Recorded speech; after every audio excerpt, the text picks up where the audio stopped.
O que é para você o reino de Deus? Como ele se apresenta? Vamos falar um pouquinho sobre isso através da meditação de hoje.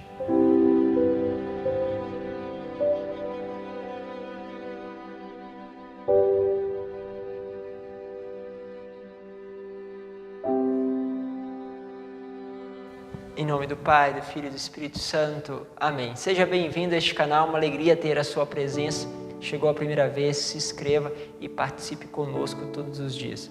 Lembro a vocês que estão chegando pela primeira vez, que tem aí nas descrições do vídeo, tem os links para você se inscrever e entrar naqueles que são os grupos do Telegram e também do WhatsApp, porque aí vocês podem receber lá o link diretamente. E muitos utilizam desse meio para compartilhar com grupos de família, com outras pessoas. Então também tem sido um meio muito eficaz de evangelização. Se quiser participar, só clicar lá no link da descrição que vai te encaminhar para que você possa participar de um desses grupos. Bom, quero pegar com vocês o Evangelho de São Lucas, que está no capítulo 13, versículo 18 ao 21. E diz assim: Naquele tempo, Jesus dizia: O que é semelhante o reino de Deus e com que poderei compará-lo? Ele é como a semente de mostarda que um homem pega e atira no seu jardim. A semente cresce, torna-se uma grande árvore e as aves do céu fazem ninho nos seus ramos. Jesus disse ainda: Com que poderei ainda comparar o reino de Deus? Ele é como fermento que uma mulher pega e mistura com 3 porções de farinha, até que tudo fique fermentado. Olha a comparação. Jesus ele utiliza de coisas pequenas que vão, ao seu tempo, transformar-se em algo grande. Seja o grão de mostarda, que é pequenininho e que se transforma em uma árvore. Seja aquele fermento que é pequeno, mas ele vai dar o que? Aquele volume, aquele bolo, aquele pão, vai fazer com que as coisas possam realmente crescer. Quando você olha isso, nós estamos olhando que o reino de Deus, ele começa com pequeninas coisas. E quando você olha para a vida de Jesus, você percebe muito bem isso. Ele não escolheu muitas pessoas, ele não evangelizou, entre aspas, o mundo inteiro. Mas se você pegar uma pequena região, Israel não é um país hoje grande, nós conseguimos aí passar de um extremo ao outro praticamente em 3 a 4 horas, ou seja, é um país pequeno, ainda mais naquele tempo onde se percorria tudo praticamente a pé. Então, sem dúvida, ele não fez um grande percurso. Comparado ao que nós podemos fazer hoje, ele também não evangelizou diretamente muitas pessoas, mas escolheu apenas 12. Teve todos aqueles 70, que relativamente ao círculo maior, teve as multidões, mas talvez se nós pegarmos hoje padres que estão aí nos meios de comunicações, provavelmente alcançam um muito maior número do que Jesus alcançou no seu tempo, até também para as suas limitações. Mas ele tinha essa dimensão de que este pequenino grupo, que essas pequeninas pessoas podiam levar este reino para todos os lugares. Hoje nós somos bilhões de pessoas. Para você entender que começou com algo pequeno e o evangelho foi se espalhando. O reino de Deus, que é, sobretudo, o lugar aonde Deus reina, hoje, ou seja, o reino a qual Deus é aquele que governa. Este reino pode ser o teu coração, pode ser a tua família, pode ser o céu, o paraíso, com certeza, mas é muito mais do que um espaço geográfico, mas é um estado, vamos dizer assim, aonde há um senhorio de Deus, aonde Ele é que rege as coisas, onde há a sua presença. Não é à toa que quando nós chegamos e percebemos que naquele lugar há uma presença de Deus, nós falamos o seguinte, que nós estamos experimentando o paraíso. Experimentando o paraíso por causa da presença dEle. Ele é o nosso paraíso. Mas então Ele está dizendo para nós, comecem pequenas coisas. Eu sempre lembro das experiências de quando se está enfermo. Quando você fica um tempo internado, é uma experiência não agradável, mas às vezes acontece de você ficar internado, de você ficar separado com essa pandemia. Então, vários passaram por essa experiência de ficar isolados. Você vai percebendo que o sabor das pequenas coisas é imenso.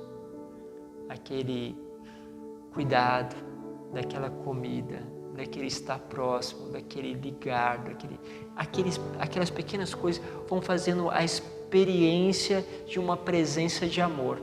E quando essa presença de amor está ainda envolvida em Deus, pronto, parece realmente essa experiência do paraíso.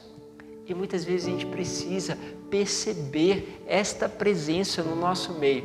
Tem uma historinha muito conhecida, nem vou repetir em tantos detalhes, mas para aqueles que já conhecem, só para fazer uma relembrança, que o Padre Léo contava, que era de um bêbado que estava passando muita dificuldade, então bebia muito, tinha muitos problemas na família, e aí soube de uma pessoa que era um conselheiro, que era uma pessoa que tinha palavras sábias, e foi lá, para receber uma unção, uma bênção, uma palavra para que mudasse a vida dele. E essa pessoa disse para ele: olha, você não percebeu ainda, mas Jesus está lá na sua casa. Ele está lá. E aquela pessoa voltou para casa assim: mas como assim?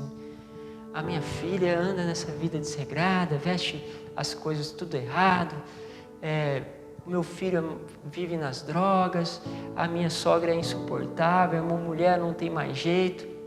E aí aquilo começou a realmente incomodar ele. E ficava pensando: mas será que Jesus está ali na minha esposa? Está ali na minha sogra? Está ali na minha filha? E o que ele começou a fazer? Então, mas se Jesus está na minha filha, eu vou fazer algo por ela. Se ele está na minha mulher, eu vou fazer algo por Jesus. E aí, a mulher dele, que era mais obesa, que estava já um pouco debilitada da enfermidade, consequência da obesidade, ele pega e começa a levar para ela logo de manhã, o café da manhã, com tudo aquilo arrumado, e a esposa assusta: o que está acontecendo? E a sogra até acha que está mandando até veneno, deve ter veneno aí, porque para ele ter feito esse café da manhã. E aí começam a ver aquele pequeno gesto. A esposa começa, no começo, fica assim meio temerosa, receio, mas depois ela começa a ver um gesto de amor dele.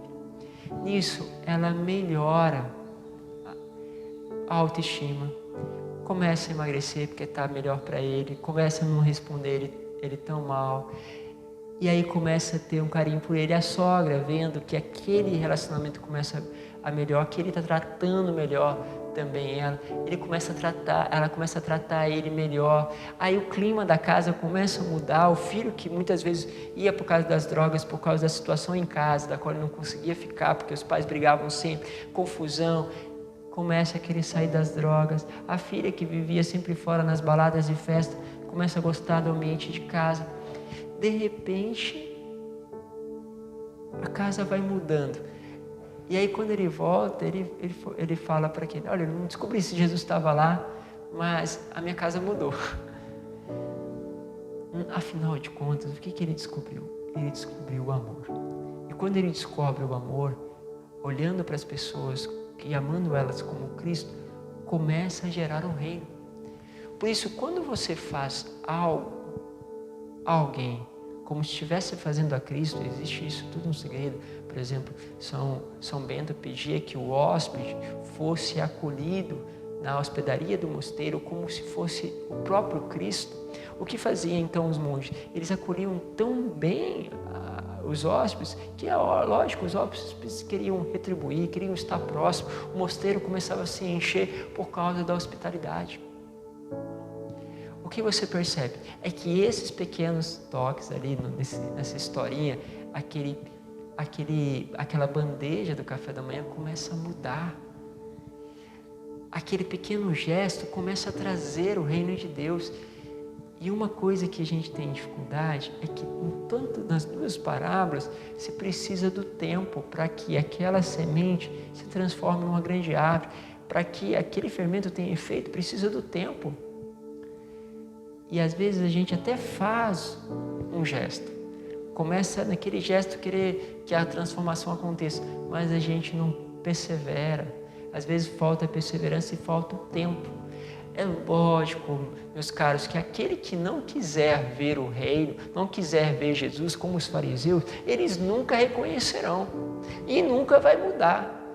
Mas se você já começa a plantar o reino, mesmo que o mundo não queira reconhecer o reino, este reino já vai começar a mudar a você e vai mudar o teu coração e você vai experimentar um reino em meio a toda esta bagunça.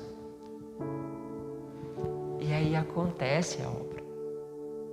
Como diz São João da Cruz, plante amor e você vai colher amor. Aonde não há amor, plante amor, colherá amor. E o amor, mesmo que não venha dos outros, você vai perceber, ele vai nascendo dentro de você, porque Deus derrama, sobretudo, uma graça. Porque à medida que nós espalhamos do amor, é como Deus, na sua generosidade, vendo o teu coração generoso, não pudesse deixar de ser generoso também com você. É lógico que nós não devemos buscar isso num passo de retribuição, mas simplesmente de perceber que reconhecer Deus no outro torna o amor possível e o amor torna-se concreto já dentro de nós e nós recebemos a graça desta presença que nos nutre. Isso os santos sabiam fazer e muito bem. Deixo para você este caminho, este sonho. Vai aí, reconhece, Ele está no meio de nós. Deus vos abençoe, Pai, Filho e Espírito Santo. Te espero amanhã para mais uma meditação da palavra.